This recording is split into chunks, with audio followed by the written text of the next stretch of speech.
She is Alex. I am Steve Hausman. Jeff Haley is in for Pat Coyne, who is luckily on beautiful Long Island this morning. He's at a trade show, Carlos. Those beautiful really? Hampton summers. Yes, he's in The Hamptons. Okay. I mean, that's your neck of the woods, kind of. not- Well, Stomping ground. I used to spend, my grandmother lived in Brentwood, Long Island, which is about an hour away from the Hamptons. So I grew up in Long Island, during the summers and such.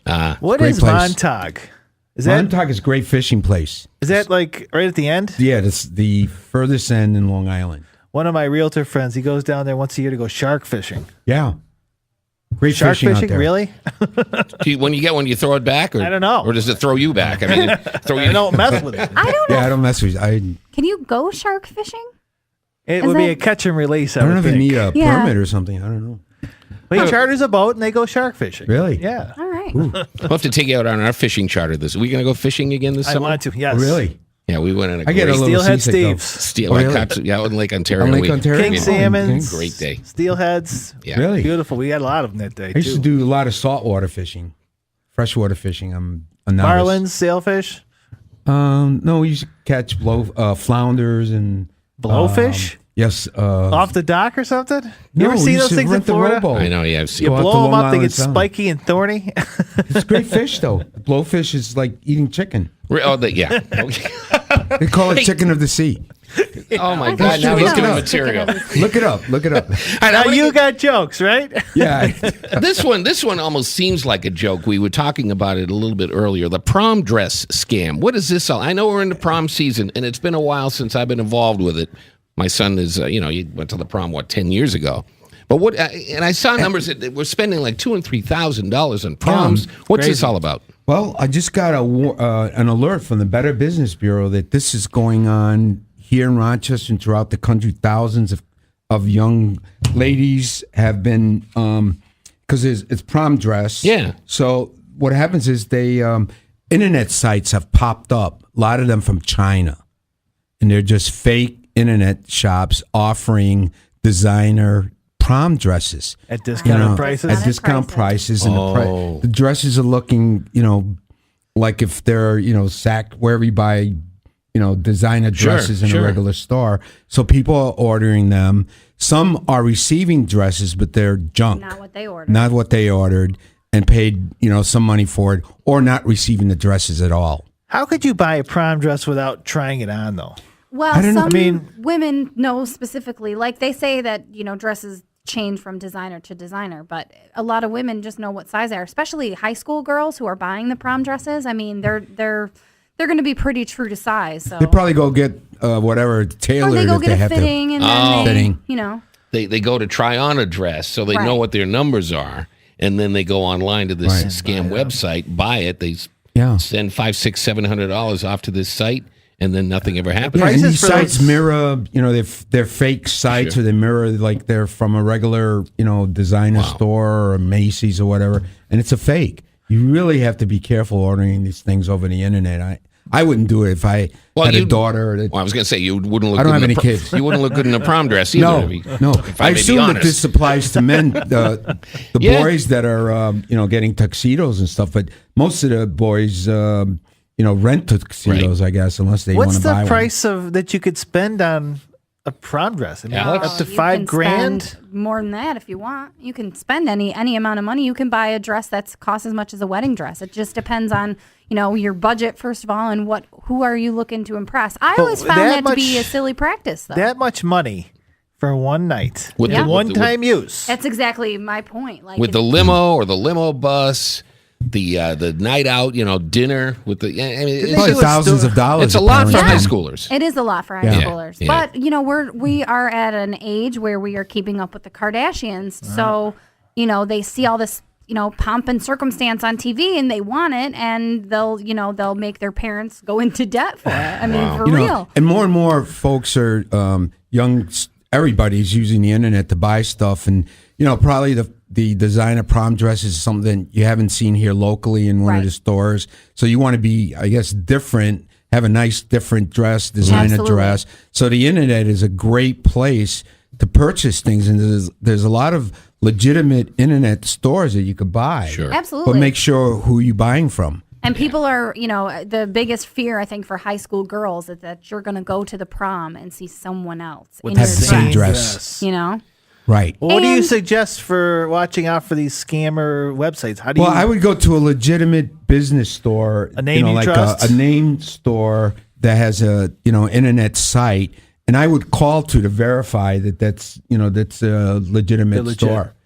If you get some long distance number and it's out of China or something, I wouldn't order Hello? anything. Yeah, but That's a more giveaway. and more scams are coming out of China. Uh-huh. Remember, I showed you Right. the lottery scam, and That was more- the first one we talked about when you Yes. joined the show. Now it looks like China, the scammers are, really involved. Are we sure Pat's not in China today working on a? He might be. I I almost heard got something in the background there. I almost got fooled by one the other day, and I don't think this is a scam. This is just a business technique. But I'm pulling up to a gas station in Canandaigua, and it says Sunoco regular $3.95 a gallon. So I drive into the gas station, and I find the $3.95 is if you get the car wash. I have no problem with that. I guess. Right. I hate It's an that, but I know what you're it's talking an about. incentive to get you in there. Right. But there are some actual gas station scams going on right now. You were telling me about one. Yeah, I don't know if it's. I'll say buyer beware. I won't put the scam quote on it, but some gas stations will discount the price of the gas if you pay cash. A lot of gas That's new stations are now. doing Okay. that now. Mm-hmm. They're But charging two they'll- prices for cash and credit. Right, and credit. And I know when I was at the Attorney General's office, they were doing an investigation about why are they doing that. So here in Long Island, maybe where There we Pat go. is, Yeah. some gas station was charging $2 more for folks that were using their credit card. Interesting that there's a potential scam in Long Island, and Pat happens Well, of to be course. there. Are we? Yes. Are we seeing? I think you've influenced him in the wrong Really? way. Maybe I hope he listens to the show. And Well, he just then, got out of yeah, he's Chinatown, listening to remember? the show. Yeah. Right. What? Yeah, I hope he's listening to the show, and maybe he'll let us know whether it's happened to him. If you find this is happening to you, do they charge you that extra money at the conclusion of the purchase or beforehand? Because you can always cancel the transaction before Yeah. you start. I haven't. I use my credit card all the time to pay for gas, but I don't. I guess I got to be careful looking at the receipt whether they tack it on at the Well, end. here's what the an processing explanation fee. I can think it would Yeah. be is how when you use an ATM, we talked about last week, that's not your bank, and the bank charges you a fee to use a non-bank ATM, and then the ATM charges you a fee. Mm-hmm.